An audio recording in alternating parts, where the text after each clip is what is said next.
Okay, चलिए अब बात करेंगे मेथड्स ऑफ इंटीग्रेशंस की। इंटीग्रेशन क्या होता है, बेसिक रिजल्ट्स, और बेसिक रिजल्ट पे बेस्ड प्रॉब्लम पिछले 3 वीडियोस में हम कर चुके हैं। अब इंटीग्रेशन के डिफरेंट मेथड्स हैं, उन पे हम बात स्टार्ट करेंगे आज से। पहला मेथड लिखिए, इंटीग्रेशन बाय सब्स्टिट्यूशन। देखो बेटा, अभी क्वेश्चंस करेंगे तो अच्छे से क्लियर होगा। कुछ चीजें देखें,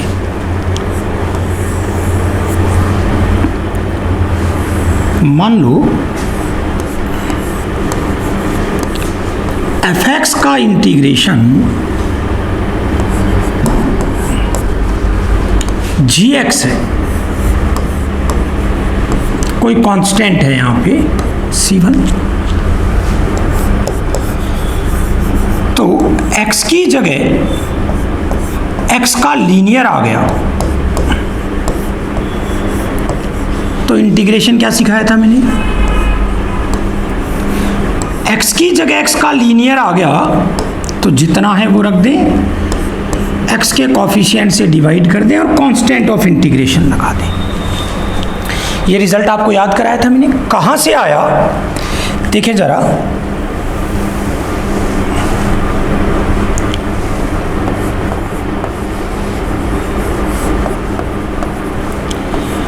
लेफ्ट हैंड साइड को मैं आई बोलूं तो मैं ये इंटीग्रेट करना है F of A X plus B. अब हमें एफ का इंटीग्रेशन कब आता है, जब एफ के आगे वही वेरिएबल है जिसके रिस्पेक्ट में इंटीग्रेशन हो रहा है। तो हम एक काम करते हैं, यहां वो चीज नहीं है जिसके रेस्पेक्ट में इंटीग्रेशन हो रहा है, तो हम इस ax प्लस बी को कोई नया वेरिएबल t अज्यूम कर लेते हैं। अब दोनों साइड डिफरेंशिएट करें तो एक कांस्टेंट x का डिफरेंशिएशन dx, कांस्टेंट b है तो 0, t का डिफरेंशिएशन dt। ये इसको आप ऐसे भी समझ सकते हैं, आपने x के रेस्पेक्ट में डिफरेंशिएट किया तो ये a रह गया, b का 0 हो गया, t का dt बाई dx और dx आ गया इधर। क्लियर? तो इसको हम इस तरह से लिखेंगे कि x का डेरिवेटिव dx और t का dt। अब वैल्यू पुट कर देते हैं इसमें, तो वैल्यू पुट करें तो dx का वैल्यू हो गया 1/a और a कांस्टेंट है इसलिए इंटीग्रेशन से आ गया बाहर। dx का वैल्यू हो गया 1/a dt, ये 1/a dt और इसका वैल्यू t। अब देखो बेटा, x के आगे वही वेरिएबल आ गया जिसके रिस्पेक्ट में क्या हो रहा है, इंटीग्रेशन। तो इसका इंटीग्रेशन हो गया gt, कांस्टेंट लगा दिया c, t का वैल्यू रख दिया,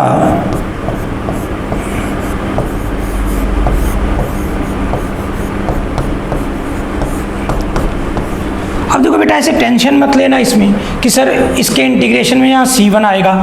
ठीक है, c1 आ गया, यहाँ इस कांस्टेंट को c2 बोल दिया तो c1/a और c2 मिलके नया कांस्टेंट बना गया c। समझ गए होगे बेटा बात? चलिए जी, और बात करें तो ये जो लिखवा रहा हूं ये तो आपको याद रखने हैं। कभी इस तरह का इंटीग्रेशन आपको दिख जाए, डिनोमिनेटर में कोई फंक्शन हो और न्यूमरेटर में उसका डेरिवेटिव हो, तो इस इंटीग्रेशन को आप डायरेक्ट आंसर देना log ऑफ मोड fx।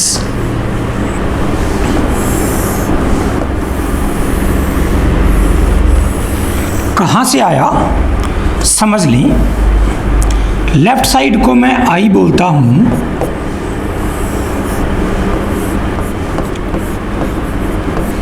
इसके प्रूफ से आप सब्स्टिट्यूशन के टेक्निक भी समझेंगे और ये बहुत सारी जगह आपको काम आएगा। तो टाइम बचाने के लिए इसे याद भी रखना।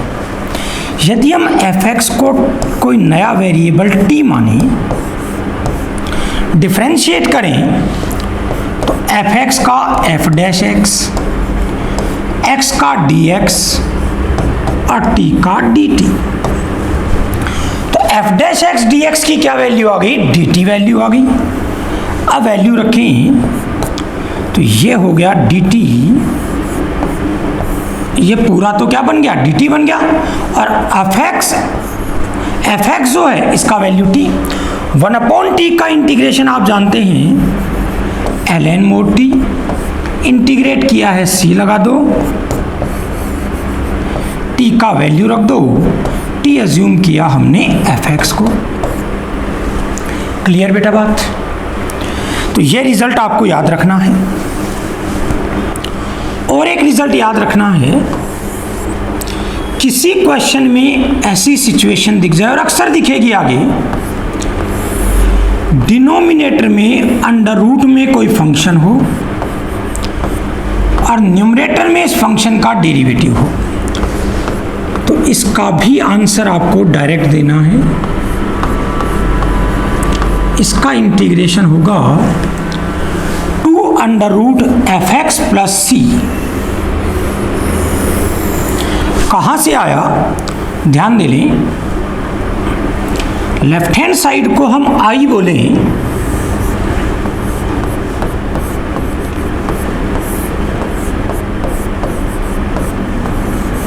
वही काम करते हैं।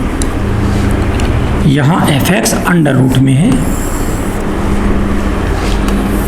f(x) को अज्यूम किया t, क्योंकि इसका डेरिवेटिव दिख रहा है ऊपर। f का डेरिवेटिव क्या हुआ? f'(x), x का dx और t का dt। तो f'(x) dx तो क्या बन गया? dt बन गया और अपॉन में हो गया अंडर रूट t। आप सब लोग अच्छी तरह जानते हैं 1/√t का इंटीग्रेशन होता है 2√t। t का रख दिया वैल्यू, t का वैल्यू कौन? f(x). देख लो ना बेटा, अपॉन में है तो ये ऊपर गया तो t की पावर -½ हो गया ना। अब इसका इंटीग्रेशन करोगे तो पावर में 1 ऐड होगा और ये पावर अपॉन में आएगी, x की पावर n वाला कॉन्सेप्ट। तो ये बन गया +1/2, 1/2 चला गया ऊपर और ये हो गया t की पावर 1/2। क्लियर है बात? तो रिजल्ट से याद रखिएगा और ये सब्स्टिट्यूशन का टेक्निक है। कुछ क्वेश्चंस और करेंगे तो और आपको बात क्लियर होगी। ध्यान दे जरा इस क्वेश्चन पे।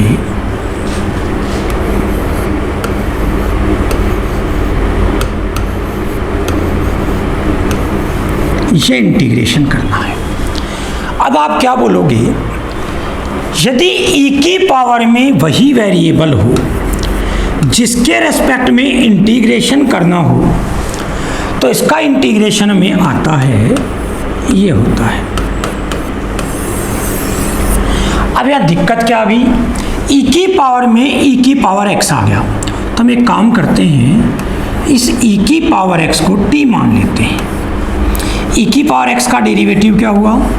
e की पावर x, x का dx और t का dt।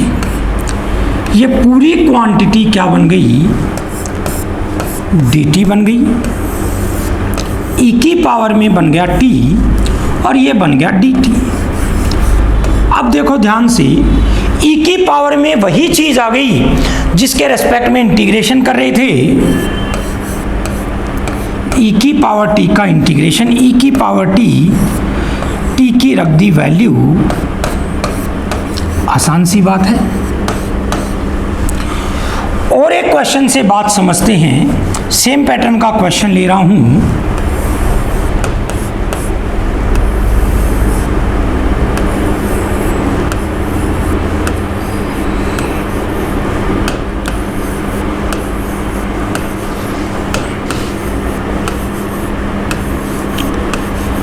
देखो बेटा, ए की पावर एक्स का इंटीग्रेशन भी हमें आता है, यानी ए की पावर में वो हो जिसके रेस्पेक्ट में इंटीग्रेशन हो रहा है, तो इंटीग्रेशन हमें इजीली आता है।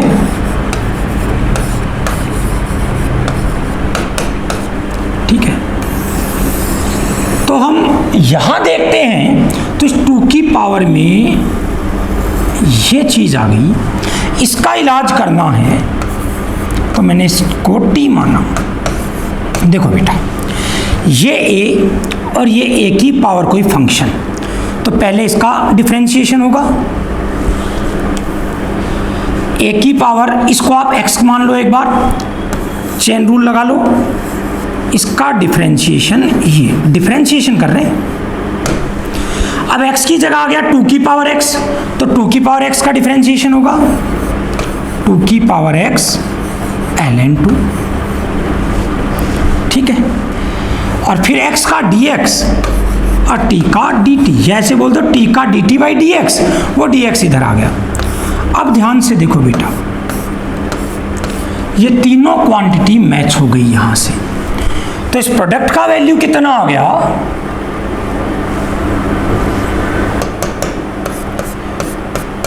dt अपॉन ln2 का होल स्क्वायर। ln2 कांस्टेंट है, इंटीग्रेशन के बाहर आ गया, ये पूरा dt में मिल गया। 2 की पावर कितनी हो गई, t हो गई, और ये dt, इस पूरे का वैल्यू dt अपॉन ln2 का स्क्वायर आया था, तो ये ln2 का स्क्वायर कांस्टेंट है, इंटीग्रेशन से कहाँ गया, बाहर। अब इस 1/ln2 का स्क्वायर तो कांस्टेंट बाहर पड़ा रहा, 2 की पावर t का इंटीग्रेशन 2 की पावर t अपॉन ln2, और इंटीग्रेट किया है तो c, t का वैल्यू रख दो, t का वैल्यू पुट करें तो t का वैल्यू ये है, ये ln2 का होल क्यूब बन गया। क्लियर बेटा? तो थोड़ा थोड़ा सब्स्टिट्यूशन का आइडिया लग रहा होगा तुम्हें, और क्वेश्चंस करेंगे तो और आपको सब्स्टिट्यूशन की बात क्लियर होगी।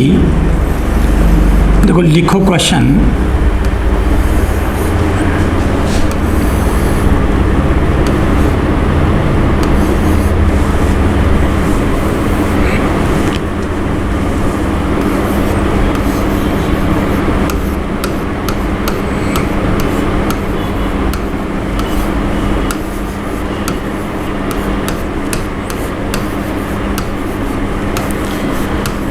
ये इंटीग्रेशन करना है हमें। देखो बेटा, ई और ln तो गए, तो यहां ये रह गया,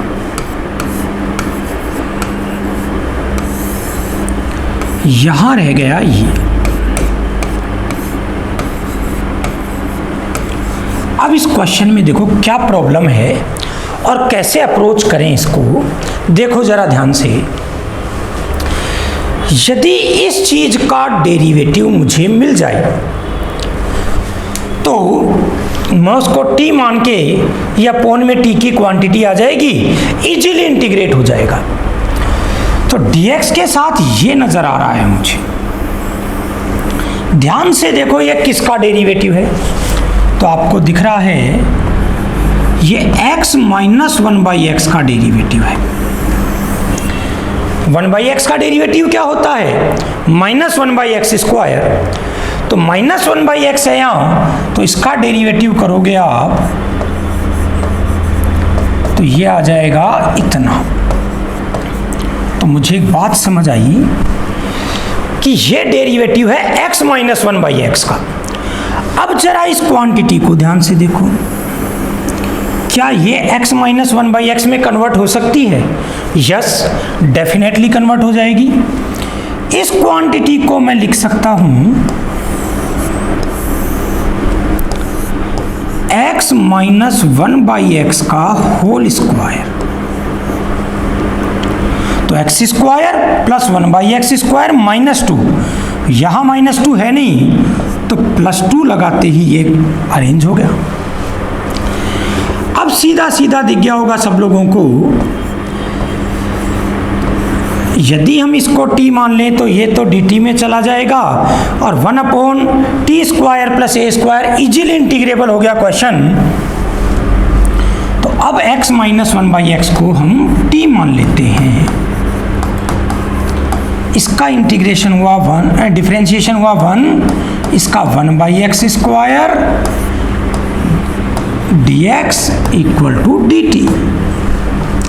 तो न्यूमरेटर बन गया dt अपॉन t² प्लस 2 को मैं इस तरह से लिख सकता हूँ √2 का होल स्क्वायर। अब ये कितना हो गया, सीधा सीधा tan इनवर्स का फॉर्मूला बन गया 1/a tan इनवर्स t/a और t की वैल्यू रख देंगे। इंटीग्रेट किया है तो c,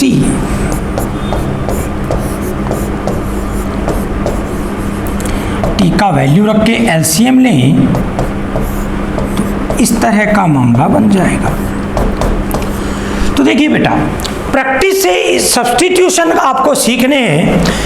कुछ सब्स्टिट्यूट करके हमें करना क्या है, क्वेश्चन को उस फॉर्म में लाना है जिस फॉर्म में हमें इंटीग्रेशन के रिजल्ट याद हैं। और फर्स्ट लेक्चर से एक ही बात कह रहा हूं, इंटीग्रेशन में इस पूरे चैप्टर में हमें सीखना ही यह है कि कौन कौन सी टेक्निक हैं जो हमारे क्वेश्चन को उस फॉर्म में ला दें जिसमें हमें इंटीग्रेशन के रिजल्ट याद हैं। और कुछ क्वेश्चंस देखते हैं।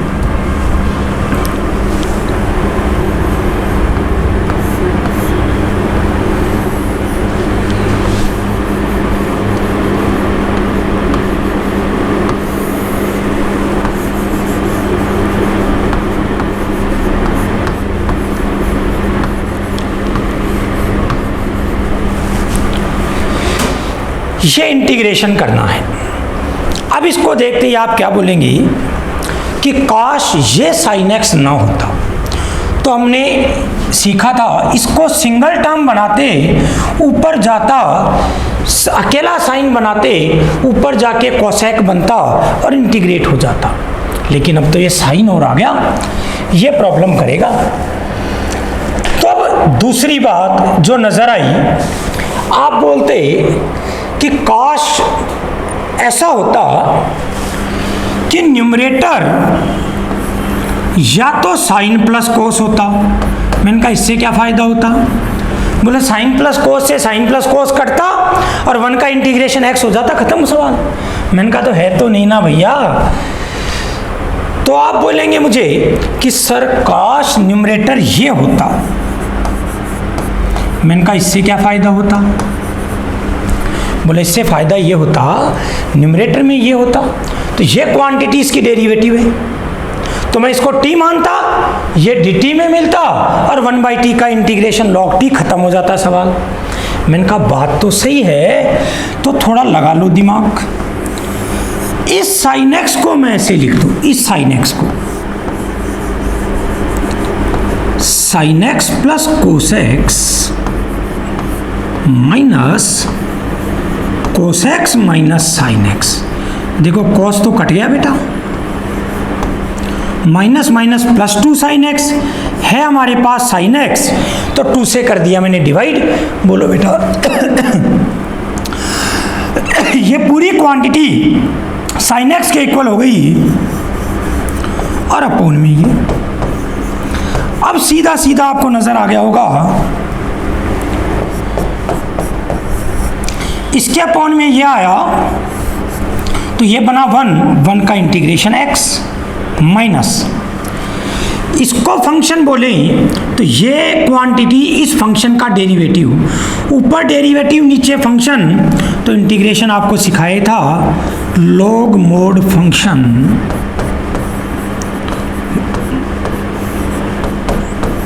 ठीक है, वही रहे, साइन प्लस कोस को t मानोगे तो cos minus sine into D x, ये पूरा डी टी बन जाएगा।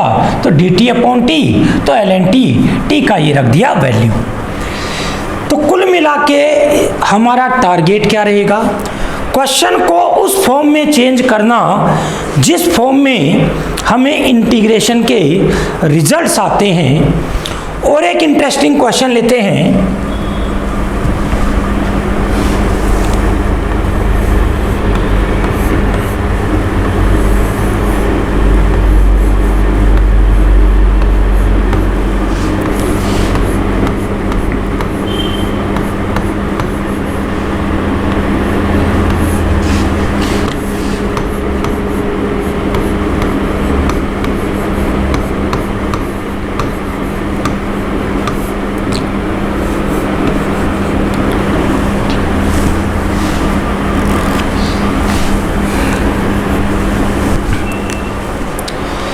ये क्वेश्चन करना है।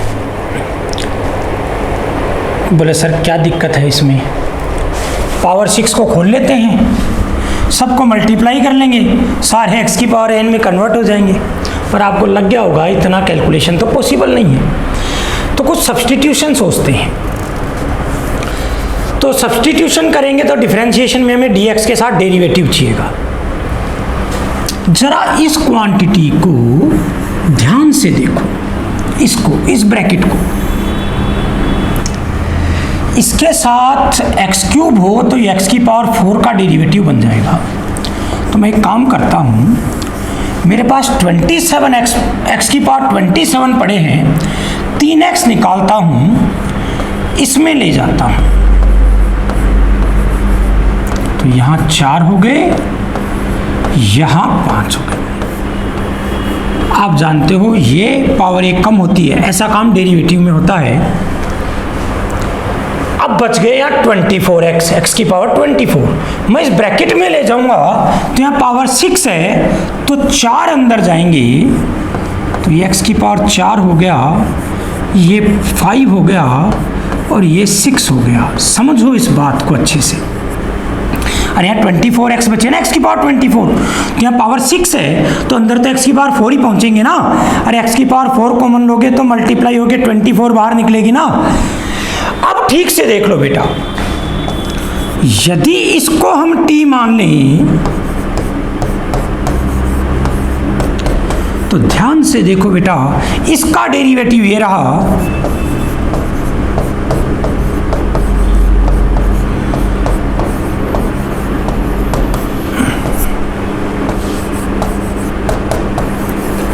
अब मामला बन गया, वो पूरा बन गया dt और ये हो गया t की पावर 6, और t की पावर 6 का इंटीग्रेशन आप जानते हैं t की पावर 7/7, t की वैल्यू रख दो, ये t की वैल्यू पड़ी है आपके पास, तो t का वैल्यू पुट कर दो,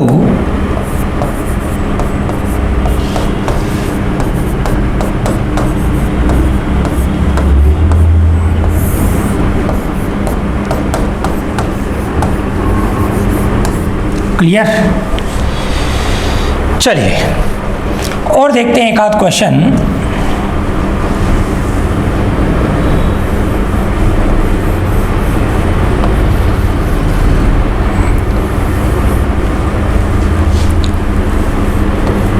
dx अपॉन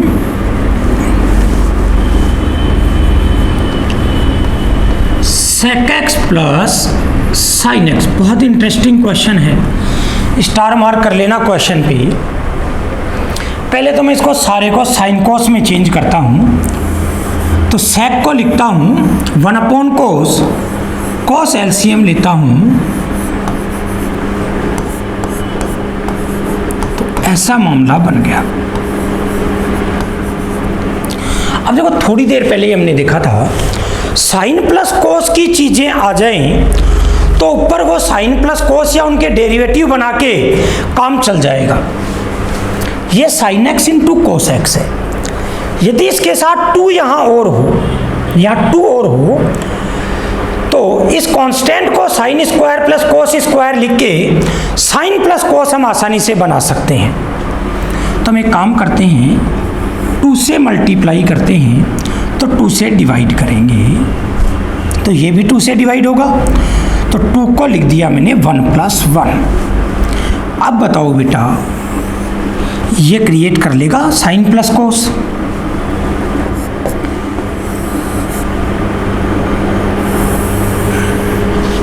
तो ये बन गया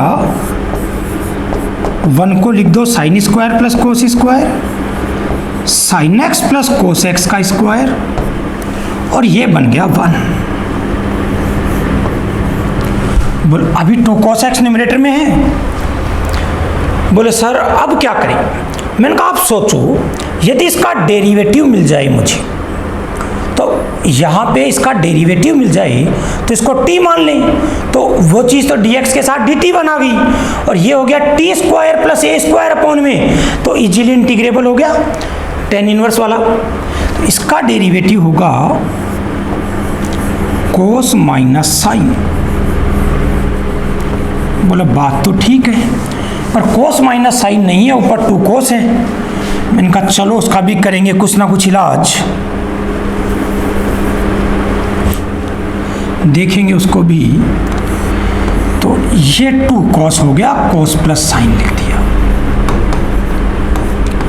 अब देखो बेटा क्वेश्चन का ये वाला पोर्शन तो इजीली इंटीग्रेबल हो गया।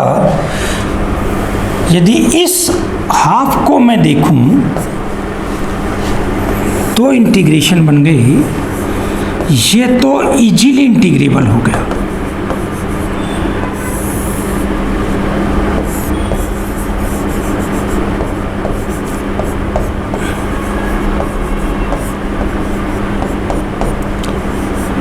ये तो इजीली इंटीग्रेबल हो गया, इसको t मानेंगे, ये dt 1/t² प्लस a²। अब मामला रह गया इसका भी कुछ ना कुछ सोचते हैं।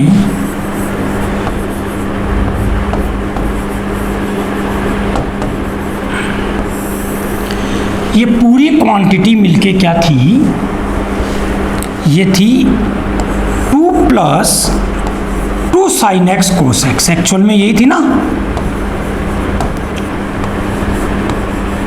अब जरा इसको देखो ध्यान से, ये किसका डेरिवेटिव नजर आ रहा है आपको? इस क्वांटिटी को ध्यान से देखें तो ये sin x minus cos x का डेरिवेटिव आ रहा है। देख लो ठीक से, साइन का कोस, कोस का minus sine, minus minus plus. तो मुझे इसको चेंज करना होगा साइन माइनस कोस में।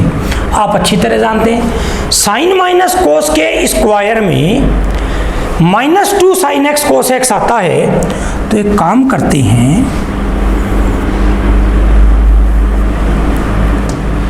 यहां माइनस से मल्टीप्लाई करते हैं, तो ये माइनस, अरे माइनस को मना के प्लस हो गया ना। अब माइनस क्यों किया मैंने, सब लोग समझ गए होंगे कि -2 sin x cos x जो है ये sin x minus cos x create कर सकता है। और इसको भी अब हम एक काम करें, ये -2 है, यहां पे यदि +1 आ जाए तो ये साइन माइनस कोस क्रिएट कर देगा। तो मैंने 1 ऐड कर दिया, तो 1 मुझे सब्ट्रैक्ट भी करना पड़ेगा, तो ये -3 हो जाएगा।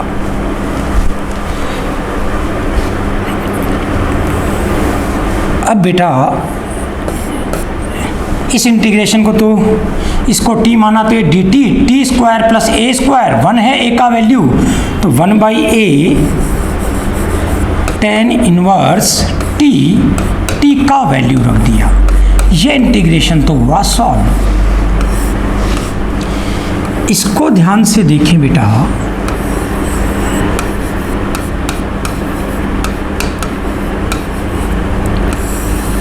तो ये इतनी क्वांटिटी बन गई sin x minus cos x का होल स्क्वायर, -3 को लिख दिया मैंने √3 का स्क्वायर। अब आपको बात समझ आ गई होगी, जैसे इसको t मानोगे आप तो ये पूरा तो dt और अपोन में क्या रह जाएगा, dt upon t² minus a², और 1/t² माइनस a² का इंटीग्रेशन भी हमें आता है।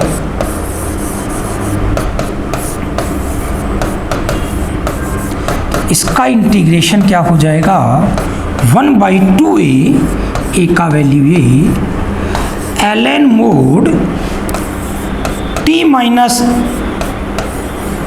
a upon t plus a, t का वैल्यू रख दिया, इंटीग्रेशन किया है तो लास्ट में क्या लगा दो, कांस्टेंट ऑफ इंटीग्रेशन। तो इस तरह से हमें क्वेश्चंस के बारे में सोचना पड़ेगा कि हम किस चीज़ को कैसे कन्वर्ट करें कि क्वेश्चन इंटीग्रेबल फॉर्म में आ जाए। तो बहुत इंटरेस्टिंग क्वेश्चन था ये, और इस टॉपिक पे बात करेंगे नेक्स्ट लेक्चर में। अगली क्लास में सब्स्टिट्यूशन पे और चीज़ें आपको सिखाऊंगा, तो आज इसको ठीक से तैयार करें। Thank you very much.